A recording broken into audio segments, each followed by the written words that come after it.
হরে কৃষ্ণ, সকলকে দণ্ডবত প্রণাম। তো আসুন আমরা শ্রী গুরুদেবের কৃপায় কৃষ্ণ কথায় আসব। তো আজকের আলোচ্য বিষয় হল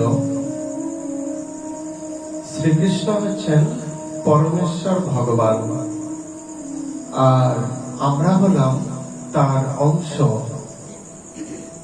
তো এখানে জীবের ইচ্ছায় জগৎ পরিচালিত হচ্ছে, জীবের ইচ্ছায় না কৃষ্ণের ইচ্ছায়।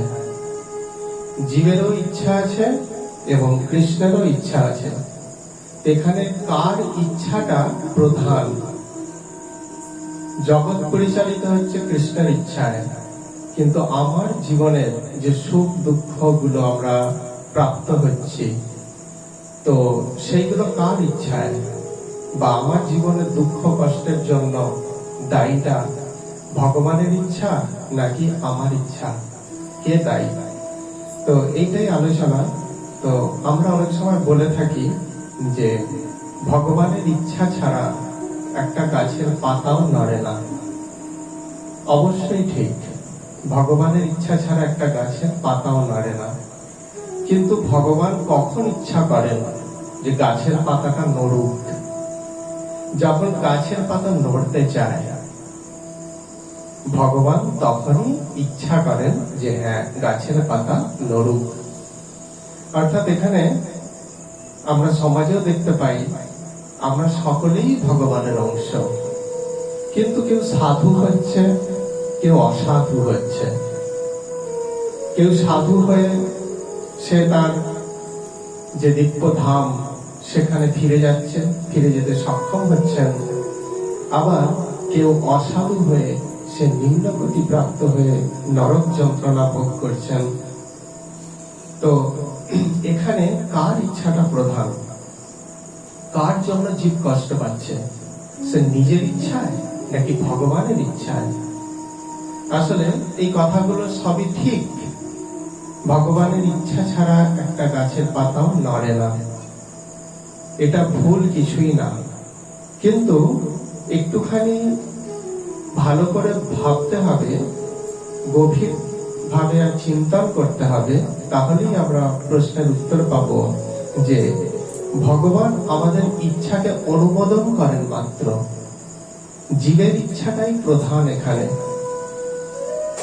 ভগবান শ্রীকৃষ্ণ গীতার 9ম অধ্যায়ের 29 নম্বর শ্লোকে বলছেন, সমহং সর্বভূতেষু নমে দেশ অস্তি ন প্রিয়ঃ। অর্থাৎ এই জগতে যত জীব আছে সবাই আমার চোখে সমান। আমি সকলকে সমানভাবে দৃষ্টি বর্ষণ করি, কৃপা বর্ষণ করি। তো ভগবান যদি তাই এই কথাটা বলে থাকেন, তাহলে আমাদের একটু বিচার করার প্রয়োজন। তাহলে তিনি কেন ইচ্ছা করবেন? তার চোখে যদি সকলেই সমান হবেন, তাহলে কেন ইচ্ছা করবেন যে ওই জীবটা অসাধু হয়ে নরক যন্ত্রণা ভোগ করুক, আর ওই জীবটা সাধু হয়ে আমার ভজন করে আমার ধামে ফিরে আসুক? যদি তাই হয়, তাহলে তো ভগবানকে সমদৃষ্টি সম্পন্ন বলা যাবে না। যাবে কি? আমার যদি 10টা বা 5টা সন্তান থাকে, তাহলে আমি কি চাইবো? আমি যদি সমদৃষ্টি, পুত্রদের প্রতি সমদৃষ্টিবান পিতা হই, তাহলে আমার করণীয় কি? আমি চাইবো আমার ইচ্ছা কি থাকবে না, সকলেই সুখী হোক, শান্তি পাক, সকলেই আনন্দে থাকুক। আমি তো কখনোই এই ইচ্ছা পোষণ করব না যে আমার ওই পুত্রগুলো, 5 জন পুত্র সুখে থাকুক আর ওই 5 জন পুত্র দুঃখে থাকুক। ঠিক সেই রকম ভগবান প্রত্যেকটা জীবকে সমান দৃষ্টিতে, সমান দৃষ্টি প্রদান করেন। কিন্তু তা হলেও কেউ সাধু হয়ে সেই ভগবানকে লাভ করেন, অর্থাৎ সৎ পথ অবলম্বন করে, ভজন পথ অবলম্বন করে ভগবানের দিব্য ধাম প্রাপ্ত হন এবং জন্ম মৃত্যুর চক্র থেকে চিরকালের জন্য মুক্তি পান। আবার কেউ বারবার এই পৃথিবীতে জন্মগ্রহণ করেন আর দুরাচার করার ফলে, অসাধু জীবন যাপন করার ফলে কি হয় না, নরক যন্ত্রণা ভোগ করেন। এটাই হচ্ছে বাস্তবে দেখা যাচ্ছে। তো ভগবান যদি সকলের প্রতি সমদৃষ্টি সম্পন্ন হন, তবে তিনি চাইবেন যে তার প্রত্যেকটা জীব তার চিন্ময় বা সনাতন যে ধাম সেখানে ফিরে আসুক। কিন্তু বাস্তবে এটা আমরা কিন্তু একদমই দেখি না। তো ভগবান শ্রীকৃষ্ণ গীতার 4th অধ্যায়ের 11 নম্বর শ্লোক, সেখানে বলছেন যে যথামাম প্রপদ্যন্তে তাং তথৈব ভজাম্যহম। কি বলছেন? যে যথামাম প্রপদ্যন্তে তাং তথৈব ভজাম্যহম, অর্থাৎ যে যেই ভাবে আমার ভজন করে আমি তাকে সেইভাবে পুরস্কৃত করি। তাহলে এখানে গভীর ভাবে আলোচনা করে বা গভীর ভাবে যদি উপলব্ধি করি, তাহলে দেখা যাচ্ছে কি না, ভগবান জীবকে স্বাধীনতা দিয়েছেন। তুমি যা ইচ্ছা কামনা করতে পারো, যেমন ইচ্ছা কর্ম করতে পারো, কিন্তু ফলটা আমি দেবো, অর্থাৎ অনুমোদনটা আমি করব। হ্যাঁ, এইটা বলছে কি, যে যথামাম প্রপদ্যন্তে তাং তথৈব ভজাম্যহম মম বর্তানুবর্তন্তে মনুষ্যা পার্থ সর্বস্ব। অর্থাৎ এখানে বোঝাতে বলছেন যে যেইভাবে আমার ভজন করেন আমি তাকে সেইভাবেই পুরস্কৃত করি। হে পার্থ, সকলেই সর্বতভাবে আমারই পথ অনুসরণ করে। সে নাস্তিক হোক বা আস্তিক হোক, সে কৃষ্ণের ভগবত্তাকে স্বীকার করুক আর নাই করুক, সকলে ভগবানকেই, ভগবানের পথে অনুসরণ করেন, অজান্তে বা জেনে। কিভাবে সেটা বলছেন যে এখানে একটা প্রশ্ন আসতে পারে যে ভগবান বলছেন যে যথামাম প্রপদ্যন্তে, যে যেইভাবে আমার ভজন করে আমি তাকে সেইভাবেই পুরস্কৃত করি। যে আমাকে চায় আমি তাকে আমাকে দিয়ে দিই, যে আমাকে চায় না, আমার ভজন করে আমাকে চায় না, প্রভু তোমার ভজন করছি, আমার এই জিনিস চাই, তার বিনিময়ে আমি তার কাছে অধরা থাকি আর সেই জড় বস্তুগুলো তাকে আমি প্রদান করি। এইটা ভগবান বলতে চাইছেন। এখানে এই শ্লোকটার উপর ভিত্তি করে যদি দুটো প্রশ্ন আসে, তাহলে প্রথম প্রশ্ন হবে যে কেউ হয়তো বলতে পারে যে আমি তো ভগবানকে এই জিনিসটা অনেকদিন ধরে চাইছি, কই পেলাম না তো, বা এখনো তো পাচ্ছি না। তাহলে এর উত্তর কি হবে? সমস্ত কিছু এরই একটা সময় আছে। গাছ বসালেও, গাছ বসাই আমরা ফলের আশায়, কিন্তু সেই গাছ বসেই কিন্তু ফল আমরা সঙ্গে সঙ্গে পাই না, তার একটা সময় আছে। তো নিশ্চিত থাকা প্রয়োজন, যা চেয়েছি ভগবান দেবেই, কোনো না কোনো সময় তিনি দেবেই। এমনকি সেই চাওয়াটা যদি ভালো হয়, ভালোটাও দেবে, খারাপ হয় তো খারাপটাও দেবে। ভগবান উজাড় করে সকলকে দেন, কিন্তু সময়ের অপেক্ষায়। আমি যদি কারো প্রতি প্রতিশোধ স্পৃহা থাকে আমার ওপর, হয়তো এই জন্মে পারলাম না, কিন্তু পরের জন্মে কোনো না কোনো দিন সেই প্রতিশোধ স্পৃহাটা ভগবান পূরণ করবেই। হ্যাঁ, আমরা অনেক সময় দেখি যে বলে থাকি যে শত্রুর ওপর যে তোকে মেরে আমি মরবো, যদি আমাকে মরতেও হয় তোকে মেরে আমি মরবো, বলি তো অনেক সময়। তো এর ফলটা কি হয়? এগুলো ভীষণ বিপজ্জনক চাওয়া। এর ফলটা কি হয়? ভগবান তার ইচ্ছা পূরণ করে। আমি পরবর্তী জন্মে সর্প হয়ে জন্মগ্রহণ করলাম, সেই আমার পূর্বজন্মের শত্রুকে দংশন করলাম, সেই শত্রু মরে গেল, মৃত্যু হলো তার, আর লোকে আমাকে ঠেঙিয়ে মেরে দিল। বলে এটা কার দোষ? ভগবানের ইচ্ছায় হলো, ভগবান অনুমোদন করেছেন মাত্র। তুমি চেয়েছিলে পূর্বজন্মে আমি মেরে তোমাকে মরব, তোমাকে মেরে আমি মরব। তুমি জীবাত্মা, তোমার স্মৃতি মেধা অল্প, তুমি মনে রাখতে পারো না, কিন্তু আমি সবার হিসাব রাখি। তাহলে এইটা কি কার জন্য হলো? ভগবান দায়ী নয়। তুমি চেয়েছিলে আমি ভগবান সকলের মনোবাসনা পূর্ণ করি, যদি পূরণ করতে না পারি তাহলে জগৎ আমি ভগবান হিসাবে থাকতে পারবো না, বা আমি ভগবানের পদ অলঙ্কৃত করতে পারবো না। আমি সকলের আশা পূরণ করি। আবার দেখুন, অনেকে যে বলেন যে এই তো চাইছি পেলাম না, এর আরো একটা উত্তর।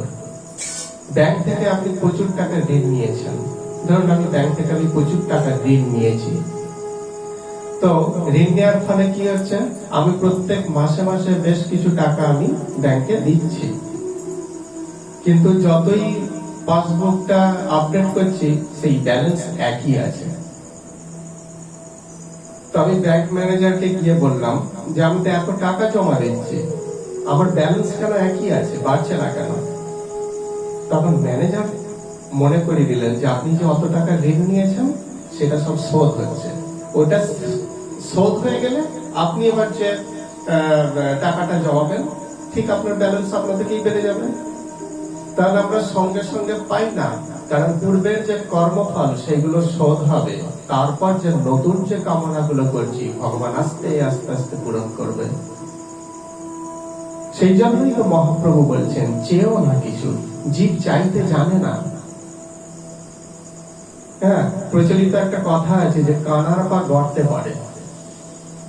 অন্ধ ব্যক্তি যতই ভালোভাবে ভালো রাস্তায় তাকে ছেড়ে দেওয়া হোক না কেন, ঠিক তার পাটা গর্ততেই পড়বে। ঠিক জীব, অজ্ঞানী জীব, তমগুণে আচ্ছন্ন জীব, তার যতই জড়জাগতিক বুদ্ধি মেধা থাক না কেন, সে ঠিক উল্টো পাল্টা ভাবে সে কি মানে যেগুলো নিজের জীবনে দুঃখ আনবে, কষ্ট আনবে, ঠিক ভগবানের কাছ থেকে সেইগুলোই চেয়ে নেয়, আর ভগবান দিতে বাধ্য। আর এর ফলে জীব কষ্ট পাচ্ছে। তাহলে কি হলো? প্রথম প্রশ্ন যে ভগবান, প্রথম প্রশ্ন ছিল যে কেউ হয়তো বলতে পারেন যে আমি ভগবানকে চাইছি কিন্তু কেন পাচ্ছি না, অথচ ভগবান কি তাই বলছেন যে যথামাম প্রপদ্যন্তে তাং তথৈব ভজাম্যহম, যে যেইভাবে আমার ভজন করে আমি তাকে সেইভাবেই পুরস্কৃত করি। হ্যাঁ, আবার এই প্রশ্নের উপর ভিত্তি করে দ্বিতীয় যে এই প্রশ্নের উপর ভিত্তি করে, এই শ্লোকের উপর ভিত্তি করে আরো একটা প্রশ্ন আসতে পারে।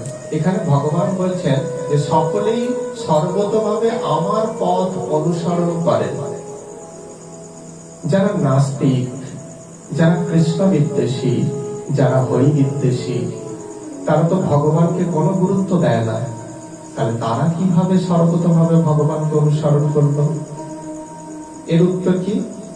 তারাও ভগবানকে অনুসরণ করেন, তারাও ভগবানের কাছেই চায়, কিন্তু অজান্তে। কিরকম জানেন তো? ভগবান শ্রীকৃষ্ণ গীতায় বলছেন যে ঈশ্বর সর্বভূতানাং হৃদয়েষু তিষ্ঠতি অর্জুন। হে অর্জুন, আমি ঈশ্বর রূপে সকল জীবের হৃদয়ে অবস্থান করি। আর জীব মানে কিসের মধ্য দিয়ে কামনা প্রকাশ করে? জীবের কামনা কোথায় জাগরিত হয়? হৃদয়েই তো জাগরিত হয়। আর হৃদয়ে কে আছে? কৃষ্ণই তো আছে। তাহলে কার কাছে কামনাটা করা হলো? ভগবানের কাছে। জগৎ বাসুদেবময়, কৃষ্ণময়। তুমি স্বীকার করো বা নাই করো, তোমার প্রত্যেকটা কর্ম, প্রত্যেকটা কামনা বাসনার হিসাব কিন্তু তিনি রাখছেন। তুমি নাস্তিক হও আর আস্তিক হও, যেই হও না কেন, তোমার প্রত্যেকটা বাসনা ভগবান পূরণ করবেই, আজ না হয় কাল। আর জড়জাগতিক বাসনা যদি হয় সেগুলো দুঃখ প্রদান করে, আর চিন্ময় বাসনা হলে সেগুলো চিন্ময় আনন্দ প্রদান করে। সেই জন্য আমাদের এইটাকে খেয়াল রাখতে হবে যে ভগবান কিন্তু বলছেন ঠিক কথা যে যে যথামাম প্রপদ্যন্তে, আর জীব যা চাইছে কিন্তু ভগবানের কাছ থেকে সেটা পাচ্ছে। আবার দেখুন,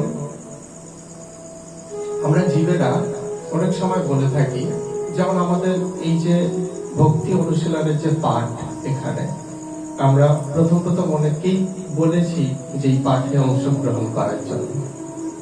তো যখন বলা হয়েছিল তারা তখন এই কথাই বলেছিল যে দেখো, তুমি যতই বলো আর তুমি যতই বলো ওখানে অংশগ্রহণ করো, আর আমি যতই বলি সেখানে যাব, ভগবানের ইচ্ছা না থাকলে আমি যেতে পারবো না।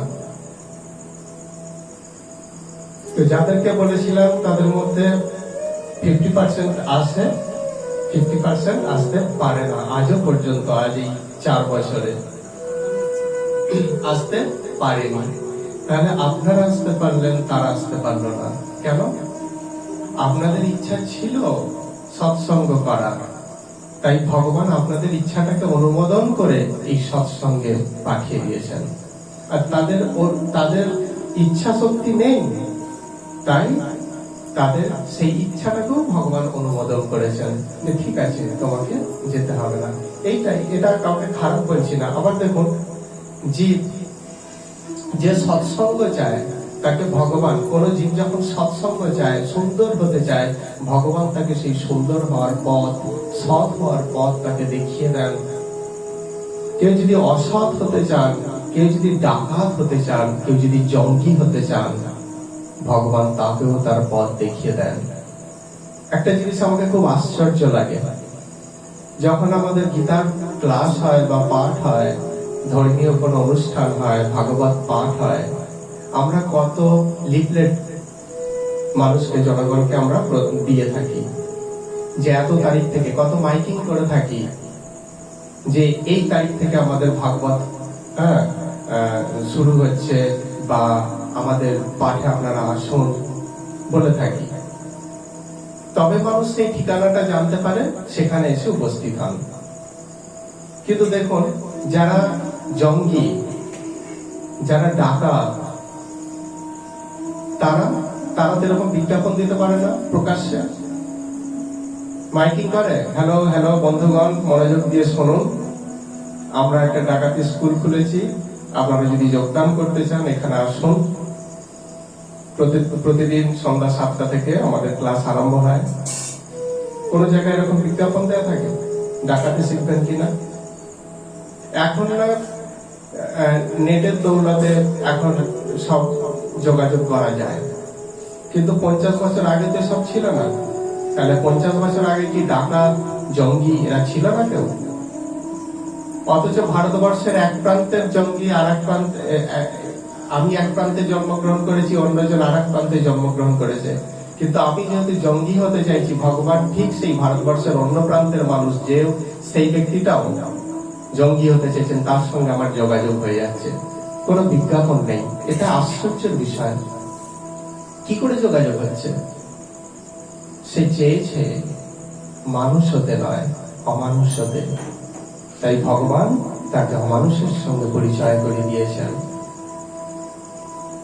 মাফ করবেন অমানুষ বলার জন্য। তো প্রকৃতপক্ষে আমরা প্রত্যেকেই চিন্ময় ও শাশ্বত আত্মা, কেউ মানুষ বা অমানুষ কেউই নয়। তো এখানে আমি বলতে চাইছি যে সৎ মনোভাবাপন্ন ব্যক্তি আর অসৎ মনোভাবাপন্ন ব্যক্তি, তাহলে ভগবান যদি ভগবানের ইচ্ছাতেই যদি সব হয়, তাহলে তিনি কেন এই আশাটা করবেন, এই ইচ্ছাটা প্রকাশ করবেন যে ওই ব্যক্তিটা জঙ্গি হয়ে জগতের ত্রাস সৃষ্টি করুক, সন্ত্রাস সৃষ্টি করুক, আর এই ব্যক্তিটা সাধু হয়ে জগতে আমার নাম প্রচার করুক? চাইবে কি? যদি ভগবান চান, তাহলে ভগবানকে সমদৃষ্টি সম্পন্ন বলা যাবে না। বলা যাবে না যে ভগবানের দুটো চোখ সমান। বলা যাবে কি? বলতে পারবো? আমরা একটা শ্যামা সঙ্গীত শুনি যে কারে দাও মা ব্রহ্মপদ, কারে করো অধোগামী। তিনি জগতের মা, তিনি তার একটা সন্তানকে ব্রহ্মপদ মানে শ্রী কৃষ্ণকে কৃষ্ণের চরণ পাইয়ে দেবে, আর কারে করো অধোগামী অর্থাৎ অধঃপতিত করবে। অধঃপতিত মানে নরক, অধোগামী মানে নরকে পাঠিয়ে দেবে। কিরকম মা? মানে না, তারা নরকে যাওয়ার মতোই তাদের ইচ্ছা, তারা নরকে যাওয়ার মতো কর্ম করছে, তাই মা তাদেরকে কেবল অনুমোদন করেন তাদের ইচ্ছাটাকে। আর কেউ কৃষ্ণকে প্রাপ্ত হওয়ার জন্য চেষ্টা করছেন, মা তাকে সেটাও অনুমোদন করেন, ব্রহ্মপদ প্রাপ্ত করিয়ে দেন। তাহলে এখানে জীবের ইচ্ছাটাই সব, ভগবানের ইচ্ছাটা গৌণ, ভগবান অনুমোদন করিয়ে দেন। এটা আমাদেরকে ভালোভাবে বুঝতে হবে, হ্যাঁ, যে ভগবান যেহেতু প্রত্যেকটা জীবকে স্বাধীনতা প্রদান করেছেন, প্রত্যেকটা জীবকে তুমি যেমন ইচ্ছা কর্ম করতে পারো। আমি শাস্ত্রে বলে দিয়েছি এই এই জিনিসগুলো খারাপ, এই জিনিসগুলো ভালো, এই পথ অবলম্বন করলে তুমি আলোর জগতে যাবে, আনন্দের জগতে পৌঁছাবে, এই পথ অবলম্বন করলে তুমি অন্ধকারের পথে পৌঁছাবে, দুঃখ যন্ত্রণাই তোমার সঙ্গী হবে। আমি বলে দিলাম, এবার তোমার যেটা ইচ্ছা হয় তুমি সেটা করো। তো এইটাই, সেই জন্য ভগবান বলছেন যে মা ফলে সুকদাচন, ফলে তোমার অধিকার নেই, ফল আমি দেব। তুমি ইচ্ছা করতে পারো কেবলমাত্র, কিন্তু ফলটা কে দেবে? ফলটা ভগবান স্বয়ং দেবেন। অর্থাৎ জীব, অর্থাৎ এখানে বলা হচ্ছে যে ভগবান প্রত্যেকটা জীবকে স্বাধীনতা দিয়েছেন, জীব তার ইচ্ছা মতো কর্ম করতে পারেন।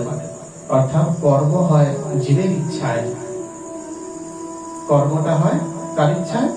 জীবের ইচ্ছায়। আর ফল প্রাপ্ত, জীব ফল প্রাপ্ত হন কার ইচ্ছায়? ভগবানের ইচ্ছায় বা কৃষ্ণের ইচ্ছায়। সেই জন্য এখানে বলা হচ্ছে যে মা ফলে সুকদাচন, ফলে তোমার অধিকার নেই, ফল আমি দেব। ঠিক যেমন আমার উঠানে আমি যা ইচ্ছা গাছ বসাতে পারি, এটা আমার অধিকার আছে, কিন্তু আমি ধুতরা গাছের চারা বসিয়ে আমি কখনোই সেই গাছে আম ফলাতে পারবো না। আম ফলাবে প্রকৃতি আমের গাছ থেকে। তো এইটাই এখানে বোঝাতে চাইছেন। আবার ভগবান বলছেন যে দৈবী সম্পদ বিমক্ষায় নিবন্ধায় আসুরি মাতা, 16 অধ্যায়ের 5 নম্বর শ্লোকে ভগবান বলছেন। এর অর্থ কি? দৈবী সম্পদ, দৈবী সম্পদ সেগুলো কি করে? আমাদেরকে চিন্ময় জগৎ প্রাপ্ত করায়। আর আসরিক সম্পদ মানুষকে অন্ধকারাচ্ছন্ন নরক যন্ত্রণা ভোগ করায়। তুমি কোনটা চাও? সবাই তো ভালোটাই চায়। আমরা যখন দোকানে যাই তখন যেটা সব থেকে ভালো বস্ত্র সেটাই তো আমাদের চোখে পড়ে, চোখে পড়ে, নজরে পড়ে, বা ইচ্ছা হয় ওইটা কেনার। কেনা হয়ে যায় কি? টাকাটা সংগ্রহ করতে হয়। ঠিক সেরকম ইচ্ছা আমাদের সকলেরই হয়, আনন্দ প্রাপ্ত হব। কিন্তু আমরা ভেবে দেখেছি কি যে আনন্দ প্রাপ্ত হওয়ার মতো কর্ম করছি কিনা? তাই তো, আমরা কর্ম করছি কিনা সেটা আমাদেরকে জানতে হবে। আবার গীতার 15 অধ্যায়ের 7 নম্বর শ্লোকে ভগবান বলছেন যে মামৈ মাংস জীবলোকে জীবভূত সনাতন মনোষষ্ঠেন্দ্রিয়াণি প্রকৃতিস্থানি কর্ষতি। আমি প্রত্যেকটা জীব আমার সনাতন অংশ। সেই জীবকে কি জীব কি করছে না, মন সহ ষষ্ঠ ইন্দ্রিয়ের দ্বারা পরিচালিত হয়ে এই যে জড়জগৎ, দুঃখময় জড়জগৎ এখানে ভ্রমণ করছে। কিসের দ্বারা পরিচালিত হচ্ছে মানুষ? মনের দ্বারা। মন যা চায়, মন চায় এটা খাবো তাই খাই, মন চায় এটা করবো তাই করি, মন চায় অসৎসঙ্গ করবো তাই করি। আর এর ফলে কি হচ্ছে? তাকে জন্মে জন্মে সেই তার ফল ভোগ করতে হচ্ছে। অর্থাৎ মনোষষ্ঠেন্দ্রিয়াণি প্রকৃতিস্থানি কর্ষতি। প্রকৃতিরূপ ক্ষেত্রে, এই জড়া প্রকৃতিরূপ ক্ষেত্রে জীব মনের দ্বারা পরিচালিত হয়ে এখানে ভ্রমণ করছেন, সংগ্রাম করছেন, দুঃখময় সংগ্রাম, যন্ত্রণাময় সংগ্রাম করছে। তাই তো? কারণ কি? জীব এখানেই থাকতে চায়, এখানেই থাকতে চায়। এই যত অনুরাগ তার এই জগতের প্রতি, কৃষ্ণকে ডাকতে হয় ডাকছে, কিন্তু কৃষ্ণের প্রতি অনুরাগ নাই। মৃত্যুর সময় তখনও আমরা বলছি, যখন 90-95 বছরে আমাদের মৃত্যু হচ্ছে, যাদের মৃত্যু হয় 90-95 বছরে, তারা কি আনন্দে মৃত্যুবরণ করে? হ্যাঁ, আমি জীবনটাকে বিশাল এনজয় করেছি, এবার আমি চলে যাচ্ছি খুব ভালো ভগবানের কাছে, বলতে পারে? তখনও বলে ছোট নাতির বিয়েটা দেখে যেতে পারতাম না। তাহলে সেই ছোট নাতির বিয়ে দেখানোর জন্য ভগবান তাকে আবার কিন্তু জন্ম দেবে। আর এই জন্মের জন্য ভগবান দায়ী নয়, তোমার ইচ্ছাটাই দায়ী, তাই তো? এইটাই আবার সেই জন্য কি বলছেন যে হৃদয়ে সুন্দর চিন্তা করতে বলছেন, এই জড়জগতের প্রতি অনুরাগটাকে আস্তে আস্তে সরাতে বলছে। এই জগতের প্রতি অনুরাগ থাকলে কখনোই কৃষ্ণের জগতে যেতে ইচ্ছা করবে না। আমরা যতই কানে শ্রবণ করি না কেন, সেই ধাম দিব্য আনন্দময়, সেখানকার প্রত্যেকটা জ্যোতিকণা আনন্দ প্রদান করে, সেখানকার জল অমৃত তুল্য, সেখানে যারা সেই ধাম প্রাপ্ত হয় তারা পরম সুন্দর। সেখানে না আছে রোগ, না আছে ব্যাধি, না আছে জন্ম, না আছে মৃত্যু, সেখানে না আছে কান্না, না আছে যন্ত্রণা, সেটা শুধুই আনন্দ দিয়ে তৈরি।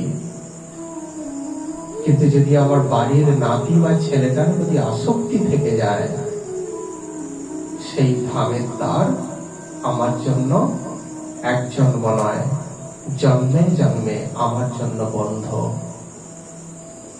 তাহলে কার ইচ্ছা সব হচ্ছে? জীবের ইচ্ছায়। ভগবান কেবল অনুমোদন করছেন আমাদের ইচ্ছাগুলোকে। আবার গীতার 18 নম্বর অধ্যায়ের 61 নম্বর শ্লোক ভগবান বলছেন, ঈশ্বর সর্বভূতানাং হৃদ্যেষু তিষ্ঠতি অর্জুন ভ্রাময়ন সর্বভূতানি যন্ত্রারূঢ়ানি মায়য়া। কি বলছেন? হে অর্জুন, ঈশ্বর রূপে আমি সমস্ত জীবের মধ্যে বিরাজ করি, দেহরূপ যন্ত্রে আরোহণ করিয়ে মায়ার দ্বারা তাদেরকে ভ্রমণ করাই। কে করান? ভগবান। কেন করান? তারা মায়াকে আশ্রয় করে থাকতে চায়, তারা কৃষ্ণ চায় না, তারা মায়া চায়। জড়জগতের তুচ্ছ জিনিসের প্রতি তাদের বিশাল মায়া, আসক্তি। যেহেতু তারা মায়ার রাজ্যেই থাকতে পছন্দ করে, তাই আমি তাদেরকে মায়ার দ্বারা এই দেহরূপ যন্ত্রের দ্বারা ভ্রমণ করাই। কোথায় ভ্রমণ করায়? এই জড়জগতে। জড়জগৎটা কেমন? অনিত্যম অসুখম লোকম, অর্থাৎ এটা অনিত্য এবং অসুখকর জায়গা। এখানে সুখ নাই। যা প্রাপ্ত হই সুখ হিসাবে আমরা যা গ্রহণ করি, সেটা কিরকম? অনিত্য। আজ আছে কাল চলে যাবে। পাখির মতো কোকিল, সে কি করছে? আমার উঠানের গাছে বসে খুব সুন্দরভাবে পূজন করছে।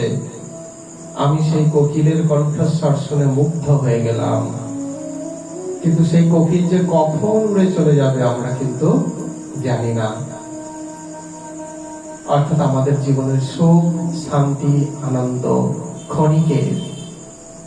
নিত্য সুখ, নিত্য শান্তি এবং নিত্য আনন্দ আমরা তখনই প্রাপ্ত হব যখন আমরা আমাদের সেই প্রকৃত ধাম, সেই চিৎ জগৎ, যেখানে গেলে আর কখনো এই দুঃখময় জড়জগতে ফিরে আসতে হয় না, সেই ধাম প্রাপ্ত হচ্ছে। ততক্ষণ আমাদের এই জড়জগতের দুঃখ কষ্ট থেকে মুক্তি নেই, রেহাই নেই। তো আজকের তাহলে আলোচনার বিষয়টা কি হলো? ভগবানও ইচ্ছা পোষণ করে, জীবও ইচ্ছা পোষণ করে, কিন্তু কার ইচ্ছা বলবান? কার ইচ্ছাটা প্রধান? জীবের ইচ্ছাটাই প্রধান। জীব যেটা চায় ভগবান কেবল সেটা অনুমোদন করেন মাত্র। তবে হ্যাঁ, ভগবান এক প্রকারের জীবকে স্বাধীনতা একবারেই দেন না। কোন প্রকারের জীবকে? যারা ভগবত চরণে সম্পূর্ণভাবে আত্মসমর্পণ করে দিয়েছেন, তারা যদি তাদের হৃদয়ে যদি কিছু খারাপ কিছু উদিত হয় চিন্তা, বা তারা যদি কখনো যদি অন্ধকার পথের দিকে পা তুলতে যায়, ভগবান তার চরণ ধরে সেই পায়ের গতিকে পাল্টে দেয়। সেই জীবের ক্ষেত্রে ভগবান কি করেন, সেই ভক্তের চরণ ধরে বলে এই পথ তোমার জন্য নয়, তুমি এই দিকে ঘোরো। কিন্তু সকল জীবকে এটা করতে পারছেন না, কারণ কি, তারা ভগবৎ চরণে আত্মনিবেদিত নন, আত্মনিবেদন করতে পারেনি। তাই তাদেরকে এই জড়জগতের দুঃখ কষ্টগুলো কতটা যন্ত্রণাদায়ক সেগুলো বোঝানোর জন্য বারবার এখানে ফিরিয়ে আনেন, কিন্তু ভক্তকে সেটা করেন না। যাই হোক, তাহলে আমাদের এই আলোচনা যতটুকু বুঝলাম, সেই বোঝার উপর ভিত্তি করে আমরা একটাই কামনা করব যে আমাদের চিন্তা যেন সুন্দর হয়, আমাদের কামনা যেন সুন্দর হয়। তা না হলে কিন্তু আমাদের দুর্গতির জন্য আমি দায়ী থাকবো, ভগবান নন। দুঃখের বিষয়, আমাদের সংসারে কিছু হলে আমরা আগে সবার প্রথম কৃষ্ণকেই দায়ী করি, ভগবানকে দায়ী করি। ভগবান আমার এত বড় সর্বনাশ করে দিল, তাহলে ভগবান তো পরম পিতা, তিনি আবার কার সর্বনাশ করবেন? তিনি তো সকলকে আনন্দ প্রদান করার জন্য দুহাত পেতে ডাকছেন, কিন্তু আমরা তো তার থেকে মুখ ফিরিয়ে আছি। জীবনে যদি কিছু দুঃখ হয়, কষ্ট হয়, বিপদ হয়, তখন আমরা ভগবানকে দোষারোপ করি। আর যদি ভালো কিছু করে ফেলি, তখন বলি, গ্রামের ঢাকঢোল পিটিয়ে আমরা বলে বেড়াই, আমি করেছি, আমার জন্য হয়েছে। তখন তো ভগবানকে কৃতিত্ব দেই না। এটাই হচ্ছে আমাদের ভগবানের প্রতি কি বলবো, চিটিংবাজি, এক প্রকারের প্রতারণা করছি আমরা ভগবানকে। কিন্তু তিনি তার কর্তব্য থেকে বিচ্যুত হন না, আমরা আমাদের কর্তব্য থেকে বিচ্যুত হয়ে যাই। তো আবার বলি যে আমাদের চিন্তা বা ইচ্ছাটাকে সুন্দর করতে হবে, আমাদের কামনাটাকে সুন্দর করতে হবে। কামনা সুন্দর না হলে আমরা কখনোই সেই সুন্দর পুরুষকে প্রাপ্ত হতে পারবো না। তো এটাই আলোচ্য বিষয়। আজকে এখানেই পাঠ বিশ্রাম দেব। হরে কৃষ্ণ। সকলকে ধন্যবাদ, প্রণাম। বাঞ্ছা কল্পতরুভ্যশ্চ কৃপা সিন্ধুভ্যেব চ পতিতানাং পাবনেভ্যো বৈষ্ণবেভ্যো নমো নমঃ। হরে কৃষ্ণ।